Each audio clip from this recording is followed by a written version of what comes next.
Welcome back to our channel 1-2-Step. In this video, I'm going to be teaching you guys on how you can change About Me in your Fiverr account. So About Me basically means your profile. So just go ahead and tap on this photo and tap on profile right here. And once you're there, now you'll be able to change your profile or edit them. You can either change your description, your languages, skills, education, certification. You can add a new certificate. You can add a certificate or an award, or where you were certified from, or the year you were certified, and just tap on add, and then you can add a new certificate. If you want to add a new education, you can also tap on the country of college and the university, the name of your college and the major, and you can also type in the year you were graduated and just tap on add, and there you go. So guys, that's how you change your About Me in your Fiverr account. I hope this video was helpful for you.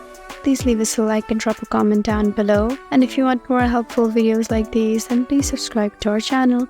We'll see you again next time. Thank you for watching.